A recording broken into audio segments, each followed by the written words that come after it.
E muitas pessoas, principalmente no Ocidente, acham que Buda é uma divindade, é um deus, é um deus específico para os budistas. De fato, quem é Buda? O que significa esse termo Buda?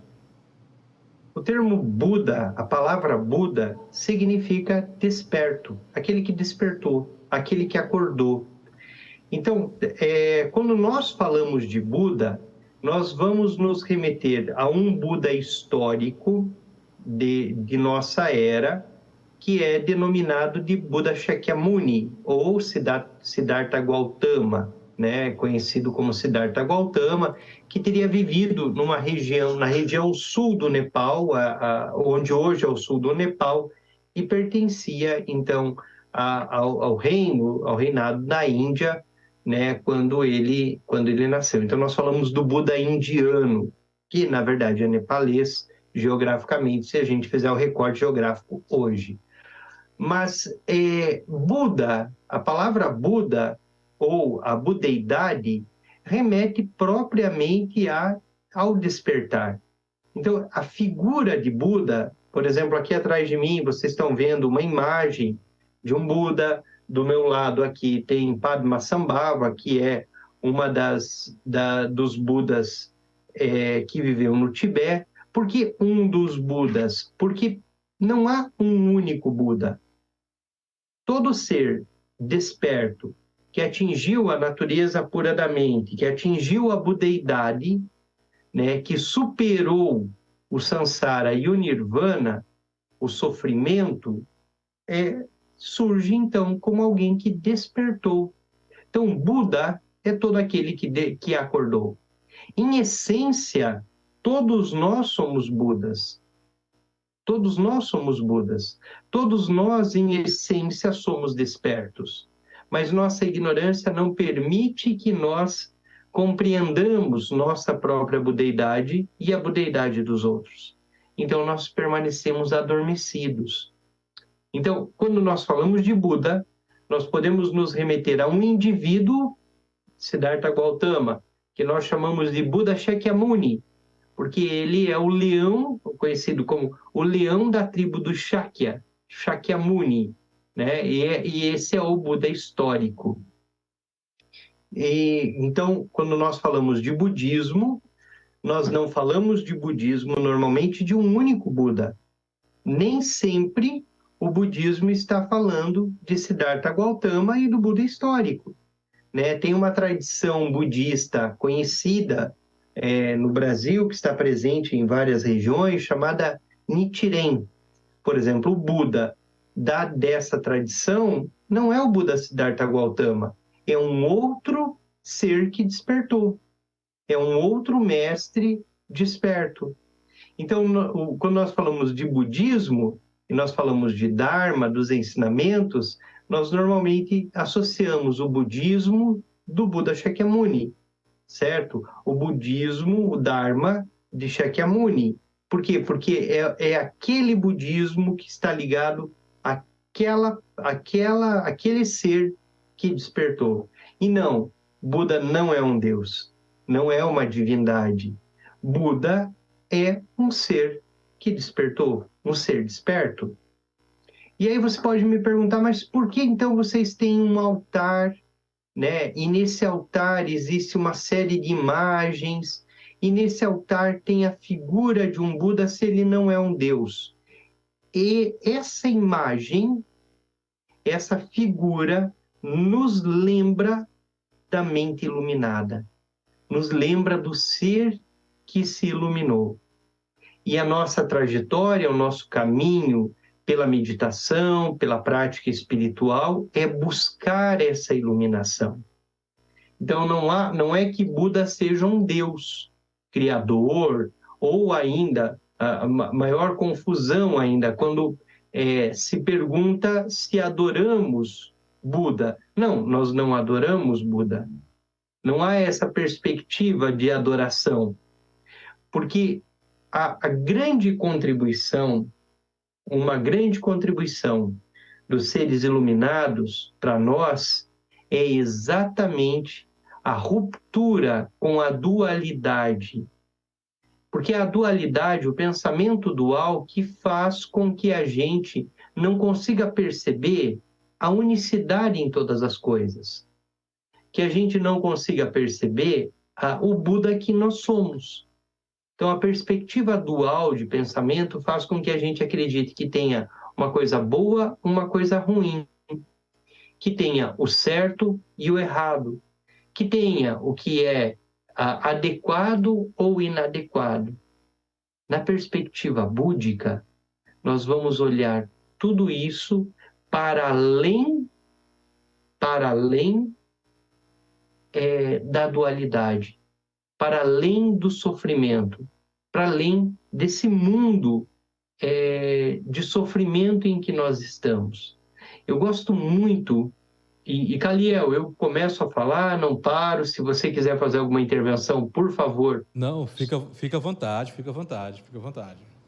Eu gosto muito de uma historinha, e talvez já tenha contado aqui para vocês, que é onde nasce, de alguma forma, a sabedoria em nós. E tudo isso tem muito a ver com um dia que o Buda histórico, aí sim, Siddhartha Gautama, o Buda Shakyamuni, ele está ensinando, e ele tem um secretário. E esse secretário se chama Ananda, que é primo do Buda. E que, de acordo com a tradição e a história, dos seguidores do Buda, dos mais próximos, mesmo sendo secretário, ele foi o último a atingir a realização, a iluminação. E Ananda está ali, secretariando o Buda o dia todo. E anotando tudo aquilo que ele ensina, né, fazendo a secretaria. Ele ensinava alguma coisa, ele anotava, tal. Um erudito, um escritor. E numa manhã, chega para falar com o Buda alguém que é teísta. O que é um teísta? Alguém que acredita em Deus. E vem falar com Buda e pergunta para Buda: Buda, Deus existe?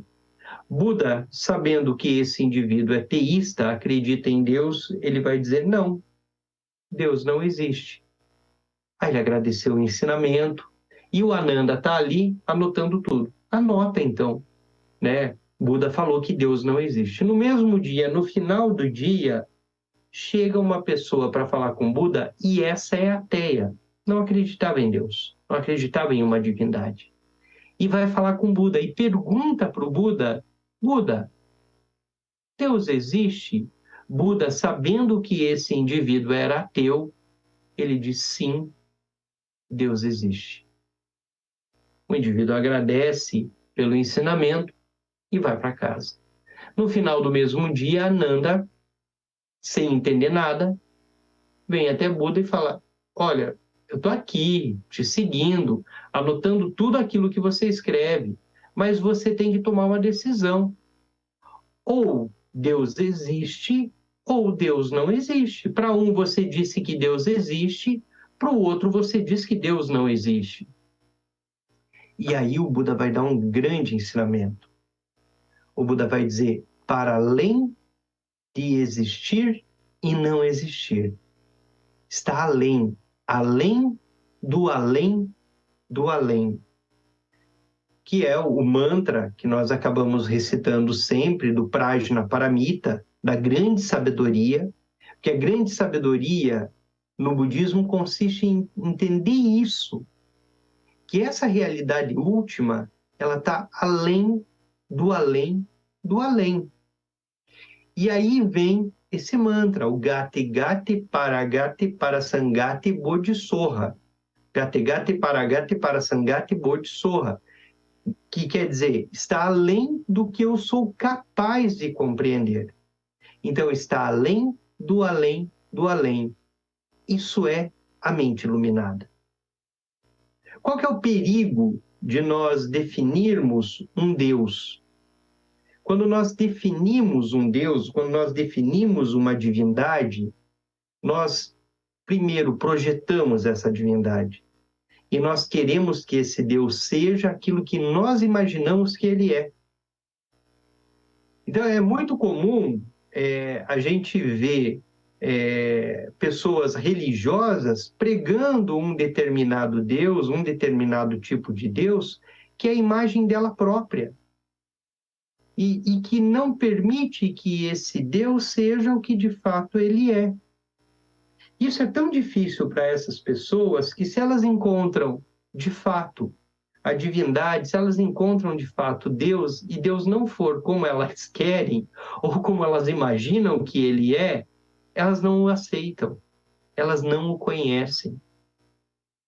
Então, no caminho espiritual, um ponto muito relevante, e é o ensinamento do Buda, é exatamente a gente desistir de criar conceitos e se abrir, simplesmente se abrir. Porque quando nós definimos um conceito, quando nós definimos o que é um Deus, o que é uma divindade, e de alguma forma nós dizemos Deus é isso, então ele tem que ser desse jeito, ele quer que eu faça isso desse jeito, ou ele quer que os outros ajam dessa ou de outra forma, e só assim é possível. Talvez Deus nem saiba que você pensa dessa forma, ou até mais que isso, talvez o teu Deus não seja isso, não. E Buda está chamando nossa atenção para isso, né? Para olhar para além daquilo que nós estamos vendo, e olhar para além, do além, diz da mente iluminada, diz da iluminação. Estamos conversando com De forma prática, a contribuição... Pois não, Caliel, está contigo. Estamos conversando com Denis Girardi, instrutor da tradição Yudrum Bon. Estamos falando hoje sobre a importância de Buda para a humanidade. Denis, além de...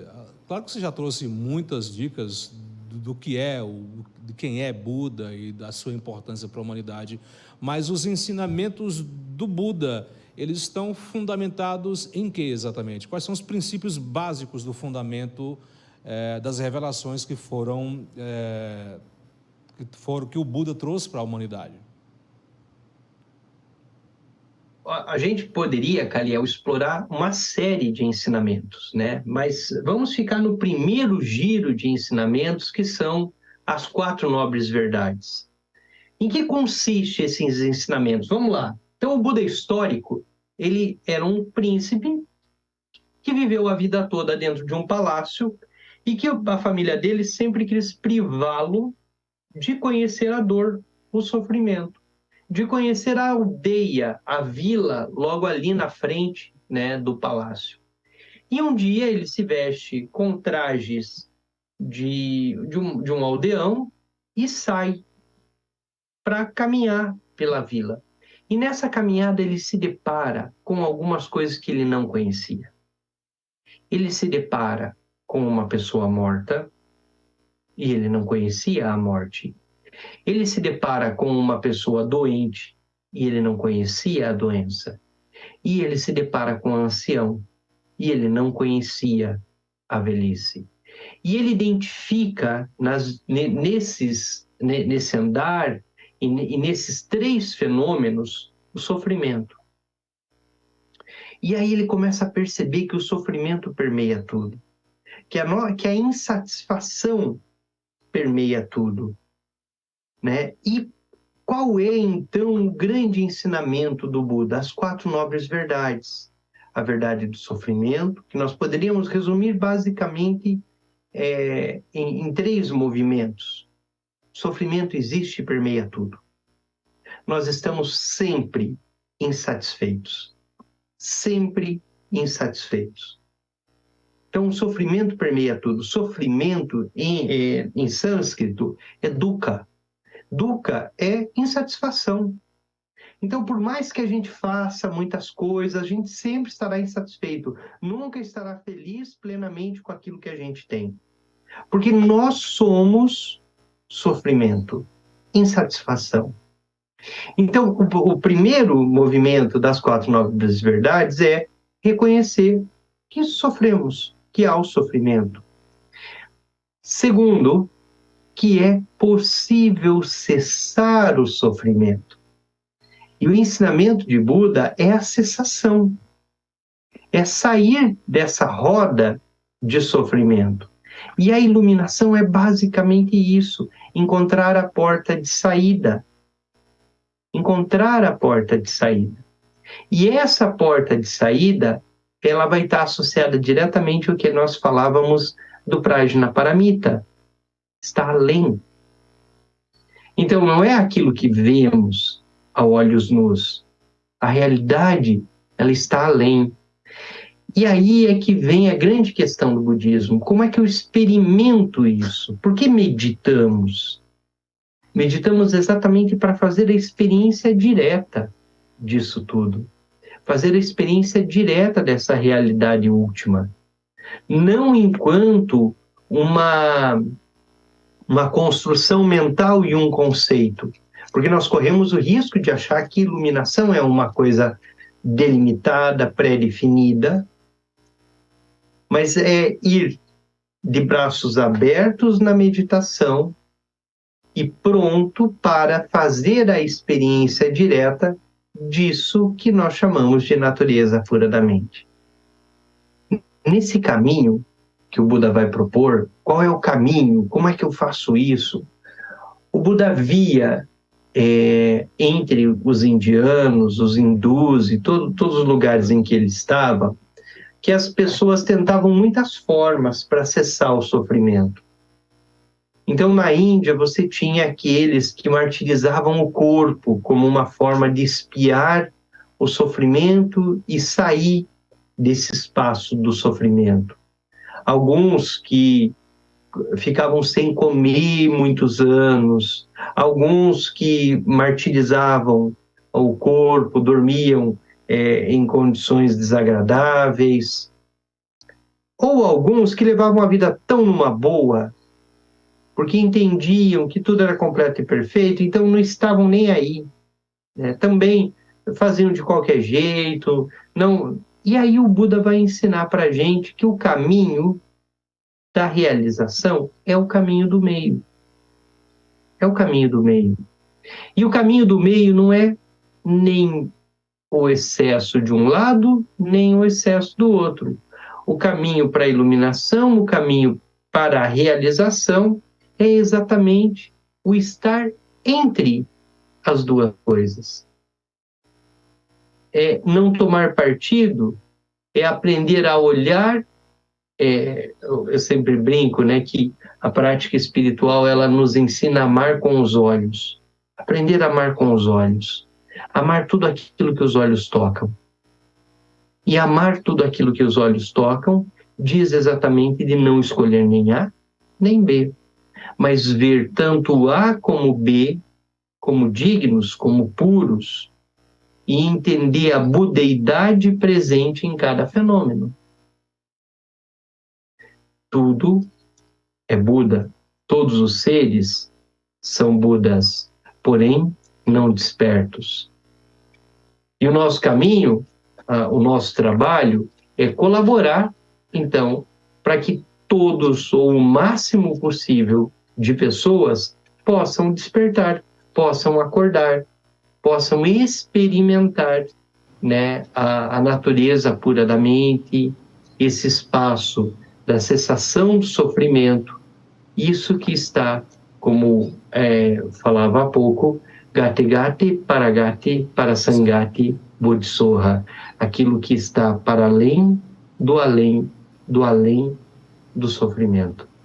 Denis, nós já estamos caminhando. Quando a conversa é boa, o tempo voa. Nós temos 5 minutinhos ainda para acabar o programa. Eu não poderia deixar de fazer essa pergunta porque passa pela cabeça de muitas pessoas. Há uma semelhança muito forte entre os ensinamentos do Buda e o Jesus Cristo, né, do cristianismo. Há muita semelhança? Há muita semelhança, sim. Quando nós pensamos um pouquinho na perspectiva do budismo, nós podemos dizer que Jesus é um Buda, e é um Buda, nós poderíamos dizer, um Buda de Nazaré, alguma coisa nesse sentido. E como um Buda, todos os Budas têm uma terra pura, que é a sua natureza última, a sua mente. E quando se é cristão, se vincula a essa terra pura ao que se chama paraíso ou reino dos céus. Seria a terra pura do Buda Jesus, né? Então, há uma relação direta do budismo do budismo com o cristianismo, não necessariamente do que os budistas fazem, os cristãos fazem, né? Porque nós nos perdemos, somos falhos em absolutamente tudo. Mas do ponto de vista de Siddhartha Gautama, o Buda histórico, Jesus, né, que na perspectiva budista nós poderíamos dizer o Buda de Nazaré, há uma semelhança muito grande naquilo que eles ensinam.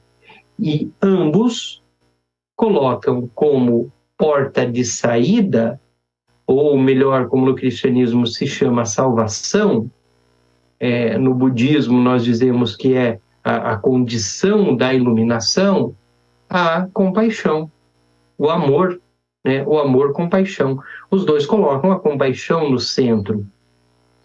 Então, isso é tão interessante que Jesus, quando fala qual é a condição para a salvação, em nenhum momento ele diz me louvar, me amar, ir na igreja, ficar orando, ficar rezando, fazer não sei o quê. Não, ele vai dizer a condição é muito simples.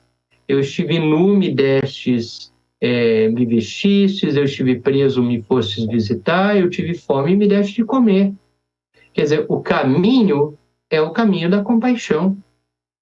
E esse é o caminho espiritual, né? Porque ele está para além de todos os conceitos. E para além de todos os conceitos está o amor. E é tão interessante como isso se encontra, né? A epístola de João, aí já que a gente está tratando e nos aproximando do cristianismo, ela vai dizer, Deus é amor. Ele inicia dizendo isso, né? E dá o tom de toda a epístola. Então, de alguma forma, eles se conectam, se encontram, têm muitas similaridades do ponto de vista daquilo que ensina Buda, daquilo que ensina Jesus de Nazaré. Nosso tempo esgotou. Obrigado pela aula, obrigado pelo carinho e pela atenção. E até o nosso próximo bate-papo. Quem quiser saber mais sobre o seu trabalho, sobre budismo, como encontrá-lo no Instagram? Pode me procurar no Instagram, Padma Sandi, né? É como se encontra ali, né? Eu acho que dá para a gente deixar depois aí na descrição do vídeo, né? Uhum. Você procurando Padma Sandi, S-A-N-G E-Y, Sandi, você vai me encontrar aí no Instagram, nos diversos canais, também no YouTube, né, onde nós falamos, praticamos e conhecemos um pouquinho mais sobre essa tradição tibetana de meditação.